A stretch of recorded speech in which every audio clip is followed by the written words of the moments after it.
Hi, I'm Paul Wilson, creator of the Body Swing and the director of the Paul Wilson Golf School at Bears Best Las Vegas. In this backswing tip, I am going to show you the difference between a long backswing and a short backswing. So some people have a long backswing, other people have a short backswing. So there's obviously a difference there. And it's very important that you understand the difference between them so that you can develop the perfect backswing for your game. All right, so hopefully you enjoy this tip. If you do, hit the like button, then definitely subscribe to my channel. Hit that subscribe button, also the little bell so you're notified when I post new tips. And make sure you tell other people about my tips. There's so many other people out there that need help with their swing. I know I can help them too.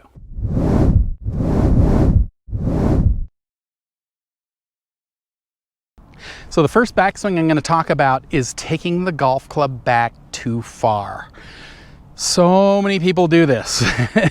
So they do a long backswing. So why would the majority of people do a backswing that is too far back?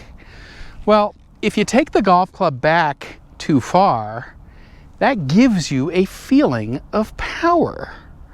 The longer you go back, the more you've got to try and hit that golf ball hard with your arms.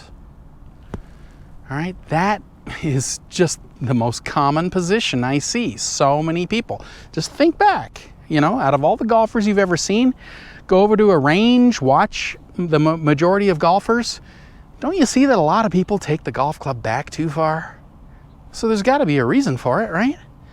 Well, like I said, they are looking for power to pull the golf club down. So when you go too far back, you run the risk of using your arms to try and hit the golf ball.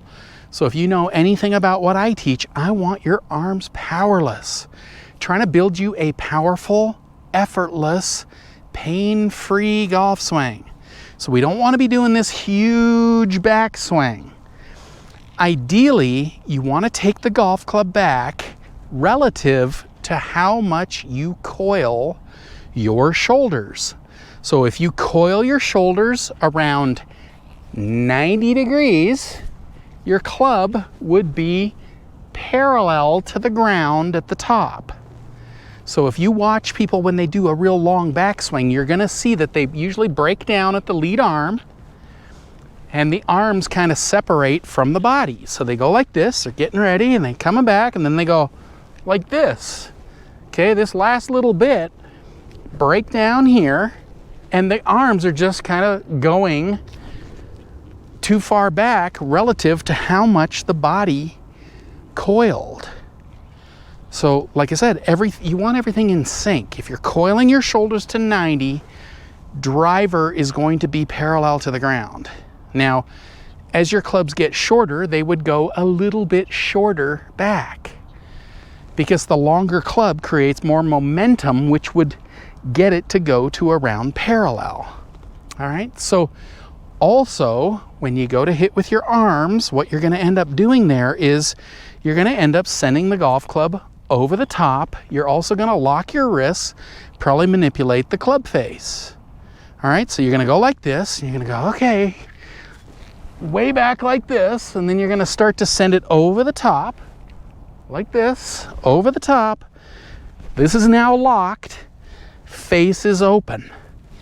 So you're going to hit a pull slice typically.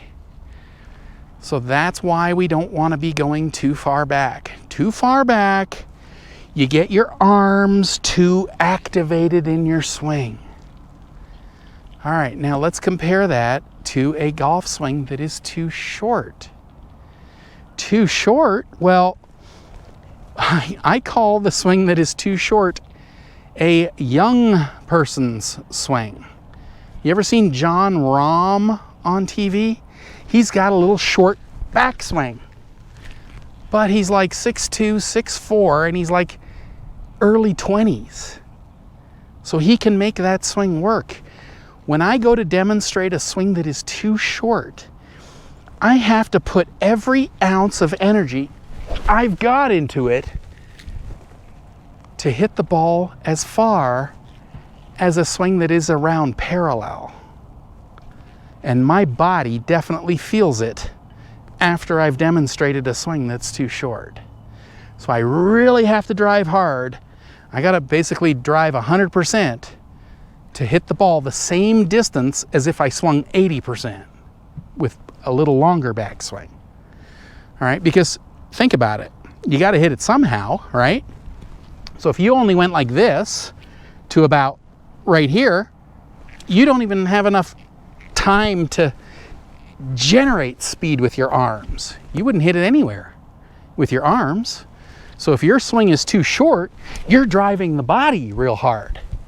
That's a good thing. But like I said, you're gonna have to drive way harder to get the same kind of power. So I would prefer a swing that is too short and then lengthening that swing towards parallel. And I say that because if I get someone from here and I get them to here, they're gonna feel like they have more power. If you're someone that does this and I shorten you up to here, you're gonna feel like you have less power. See what I mean? That's why it's harder to shorten someone than lengthen someone. So hopefully you kind of see it. You don't want too long of a swing. The great majority of people have too long of a backswing. That's because they're trying to hit the ball hard. They get their arms activated. Now they're just pulling the club down with the arms to try and hit that ball. That's gonna lock your wrists. It's gonna hold the face open. It's gonna send it over the top. So if you are someone that's doing a really long backswing, you wanna start shortening it up. How do you do that? Well, you could do some practice swings at home or look at your reflection in a window. If you turn off the lights, you can see your reflection in a window. I used to do practice swings on our patio, sliding glass doors, and I'd just watch myself like this. And then just try to get your club parallel at the top when you're at the top of your backswing. Or you can even try to be a little short of parallel, because you will probably go a little longer in reality. All right, so start shortening it up. Once you do that, you'll start to add more body in your downswing, so then you'll hit it even longer than you ever have with just using brute force or brute strength of trying to hit that ball with your arms. Now, if you're someone that has too short of a swing, I'm telling you, this swing right here, although I like it better, takes a lot of effort. Well, if you just lifted your arms up a little higher, just maybe a coil a hair more, lift it up, you'll see that you can get the same power without having to go 100%. So you too, what I would be swinging in a mirror every night. Just watch yourself right there. Just go, okay, I need to go from here. I need the club a little more parallel at the top. And you just keep doing it over and over and over and over. You can think, okay, club parallel to the ground. In your real golf swing, I'd probably go a little slower and let it set, and then try and hit your shots. Okay, like I said, you have the advantage because you're already using your legs and hips to hit the ball, which is great. That's what I teach. It's just the swing is so short, you gotta put everything you got into it, and that could lead to hurting your body. So if you go a little longer, you don't have to swing as hard, all right, to get the same power.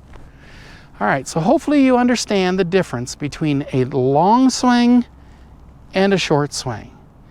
I truly hope you've enjoyed this tip. You know, I've been teaching a powerful, effortless, pain-free golf swing now since 1991. If you'd like to learn this type of swing, then head on over to bodyswing.com/free samples, click the link up here or in the description below, and I'll send you some free samples of my Body Swing book and video series that take you step by step by step through how to build a powerful, effortless, pain-free golf swing. So once again, head on over to bodyswing.com/free samples, click the link up here or in the description below, and I'll send you the free samples right away.